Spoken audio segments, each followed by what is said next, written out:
திமுகவோட முக்கியமான சப்போர்ட்டை விஜய் அவர்கள் பிடிங்கியிருக்காங்க.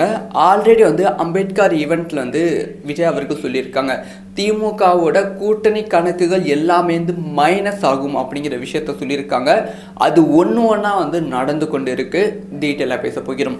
அதாவது கடந்த 13ஆம் தேதி ஜெக்டோ அஜியோ அமைப்பின் தலைவரான மாயவன் அவர்கள் திரு விஜய் அவர்கள் சந்தித்திருந்தாங்க.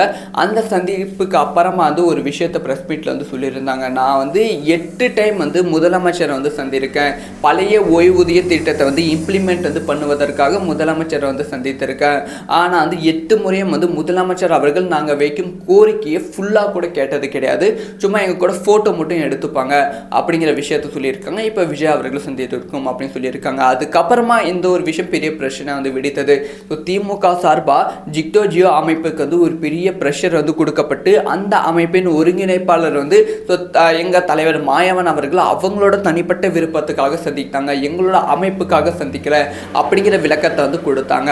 அதுக்கப்புறம் தான் இப்போ இன்னொரு விஷயம் வெடித்திருக்கு. அதாவது திரு மாயவன் அவர்கள் ஒரு இன்டர்வியூ கொடுத்துருக்காங்க. அதில் அவங்க என்ன சொல்லியிருக்காங்க அப்படின்னு பார்த்தீங்கன்னா ஸோ கடந்த மே 15ஆம் தேதி தான் எங்களோட புதிய நிர்வாகிகள் நியமித்தாங்க. ஸோ ஒவ்வொரு ஆண்டும் இந்த மாதிரி நிர்வாகிகள் புதுசாக நியமிக்கும் போது ஏதாவது ஒரு அரசியல் கட்சி தலைவர்களை சந்தித்து அவங்க கிட்ட ஓய்வூதியம் திட்டத்தை பற்றி பேசுவது, எங்களோட கோரிக்கையை சொல்வது வழக்கமாக தான் இருந்து கொண்டு இருக்கிறது.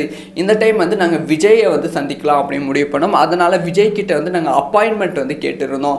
ஆனால் 13ஆம் தேதி தான் எங்களுக்கு அப்பாயின்மெண்ட் கொடுத்துருந்தாங்க. அதான் 13ஆம் தேதி நாங்கள் விஜயை சந்தித்தோம். ஸோ விஜயை சந்தித்த அப்புறமா எங்களோட கோரிக்கைகளை சொன்னோம். கோரிக்கைகளை சொல்லும்போது ஒவ்வொரு கோரிக்கையும் ரொம்ப பொறுமையாக கேட்டாங்க. பொறுமையாக கேட்டு உங்கள் கோரிக்கைகளுக்கு நான் ஆதரவு தருகிறேன் அப்படிங்கிற விஷயத்தை சொல்லியிருக்காங்க. முக்கியமாக உங்களோட போராட்டத்துக்கு நான் ஆதரவு தருகிறேன் அப்படிங்கிற விஷயத்தை திரு விஜய் அவர்கள் சொல்லியிருக்காங்க. நான் 8 முறை முதலமைச்சர் ஸ்டாலினை சந்தித்திருக்கேன். அந்த 8 முறையும் எங்களோட கோரிக்கைகளை ஃபுல்லாக கேட்காம சும்மா ஃபோட்டோ மட்டும் எடுத்திருப்பாரு அப்படிங்கிற ஒரு குற்றச்சாட்டையும் சொல்லியிருக்காங்க.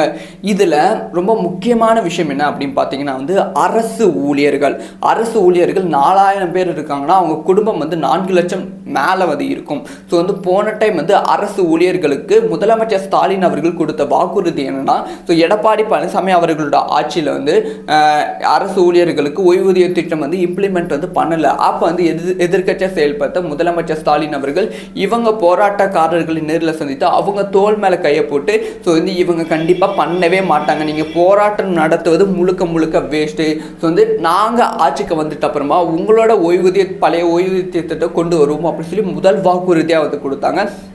ஆனால் இப்போ வரைக்குமே ஆட்சிக்கு 4 வருடம் ஆகிவிட்டது. அதை இம்ப்ளிமெண்ட் பண்ணலை. ஆக்சுவலாக அதை இம்ப்ளிமெண்ட் பண்ண முடியுமான்னு கேட்டால் அதுக்கான வாய்ப்பு 90% கிடையவே கிடையாது. அது வேறு டிபார்ட்மெண்ட். இப்போ இந்த ஒரு விஷயத்தை தான் குற்றச்சாட்டாக திரு மாயவன் அவர்கள் சொல்லியிருக்காங்க. விஜய் அவர்கள் சந்தித்த பிறகு எங்களுக்கு ஒரு பெரிய நம்பிக்கை உருவாகி இருக்கு அப்படிங்கிற விஷயத்தையும் சொல்லியிருக்காங்க. இதனால் அரசு ஊழியர்களோட வாக்குகள் இப்போ விஜய்க்கு அப்படியே சேஞ்ச் ஆக வாய்ப்புகள் இருக்கு.